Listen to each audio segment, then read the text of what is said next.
What is it you're writing? You have to figure this out. So, first thing is figure out whatever idea it is in your head that's really got you going. I'll give you a really good example of this. I live by Amish people, a lot of them. And so we get stuck behind them. They're, buggies and traffic. And I'm just fascinated by their lifestyle. They have a store where they were nice enough to put a phone in their business. Well, not in it. It's literally outside in this little hut for the non-Amish people that come in to shop. I have a really long drive to work. It's an hour one way. So I think a lot. And one of the days I'm like, I wonder if the Amish are just waiting for us to screw up the entire world again so that somebody still knows how to farm and show us how to live off the land and not need power and electricity and all that if the grid goes down. Huge advantage US. I started writing that, and as my true pantser style, I was just going to go with the whole civilization thing, and aliens happened.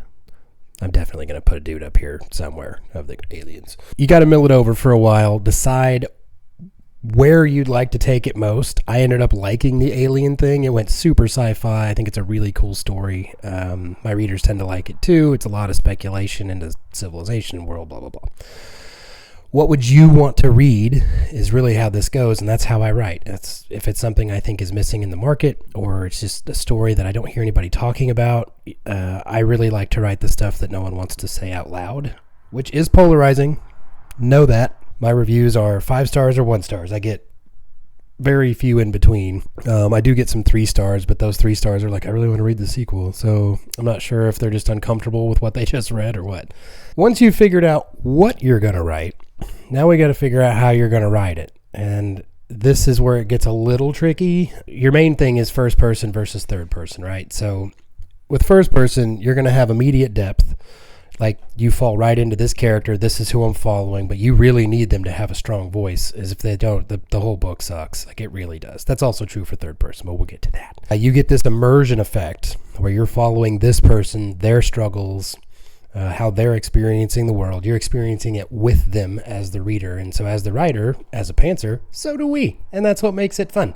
I mentioned that in the last video. That's what my characters are doing so well for, I think, is my readers really fall into this great idea of, hey, I am right beside this person. I'm the fly on the wall, and I get to see it all. It's really cool. There are some drawbacks if you go first person, because obviously you have a limited perspective. You could do first person and bounce between on chapters. I'm working on that in my newest psychological thriller serial killer novel. You should just read it so you know who they're after. It's very much like Dexter, but it's not other serial killers. It's potentially worse, in my opinion. Anyway, it is really hard to show off-camera stuff, but not impossible. You can have little asides that come in, like somebody comes in and they're holding a Spanish book, I think is the Brandon Sanderson version. And you're like, oh, what you got there? And they're like, oh, I've been learning Spanish for the last 6 months since you saw me. Really easy thing, kind of pops in a little bit, extra depth to your world. They need depth. They can't be, I guess they could be Conan if that's what you're going for, but they still need some internal struggle. That's what we like to read, right? We want to be part of their struggle, or at least experience those emotions with them, and that's a thing. My wife tells me all the time I'm bad at emotion. So that's what I've worked on for the past year. Maybe 2? I don't know. I just keep going. There is a bit of fear of claustrophobia with first person for your reader.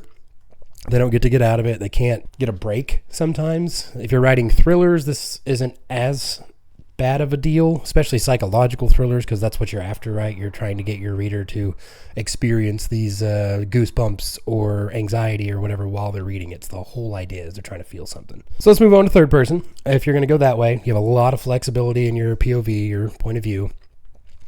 You can bounce from character to character. Again, I would suggest following one character for each chapter or segment or whatever. If you head hop, as they call it, too much, it gets really confusing.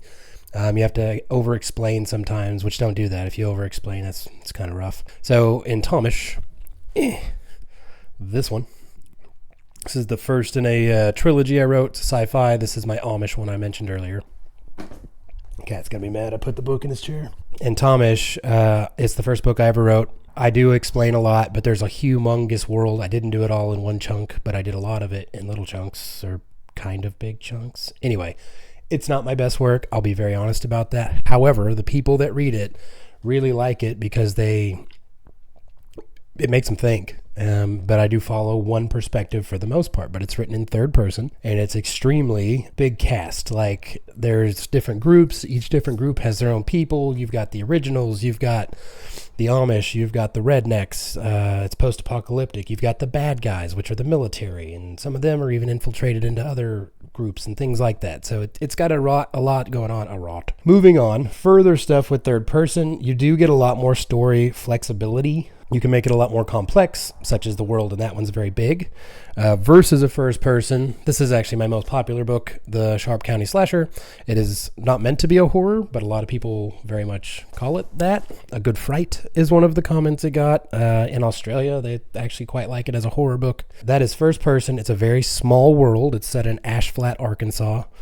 That whole series actually is going to go to different counties in Arkansas, thus the Sharp County. The second one's Incubus in Izard County. The third one is in Fulton County. All of these are small towns. I bring up small towns. I've been there. I've lived in Arkansas my whole life. So I know a lot of these areas. I grew up in these back roads, all that stuff. And the way things are here in Arkansas is very underrepresented, which brings me to my next point.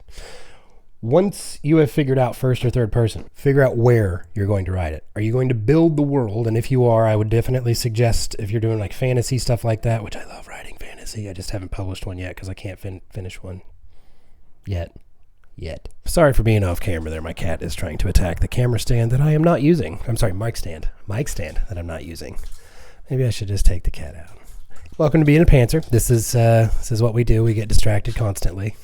So then that's where, right? You figured out where you're going to be to affect your story best. Then you have to figure out when you're going to write it. Is it going to be in a Victorian era? Is it modern day?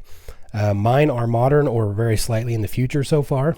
With the when, you got to figure that out. If you're really a history nerd or a buff, that's one of the reasons I can't seem to ever finish a fantasy novel, is because I don't mind building the world. I find that a lot of fun. Do you want to go like George R.R. Martin and use an entire historical event that actually happened and then just turn it into a fantasy thing? His was the War of the Roses for Game of Thrones. No, the cat is here. He's on the table. He's licking the window. Are you okay, cat? You might just make up a whole new world, so on and so forth. That's awesome either way.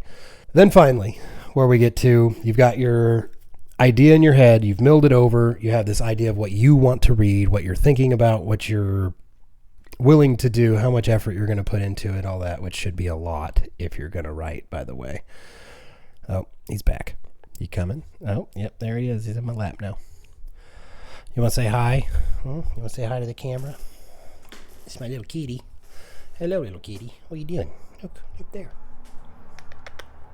You see? Yeah, look. It's our kitty. Oh, that's my neck. Thank you. He was just in our barn one day. Don't chew my mic cord, silly.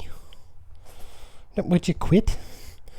You've got the idea in your head. You know what you're going to do, at least the idea of the story, the basic part of what you want to tell. You figured out when you're going to write it, where you're going to write it, and whether it's going to be in a first person or a third person. That's it. That's all you got to figure out for your plan. In our next video, we'll talk about the next thing you really need to get pretty heavy on, and that's your characters, who they are, all that stuff. And that is what's going to come up after this one. And from there, like, subscribe, follow, whatever, or don't. It's up to you.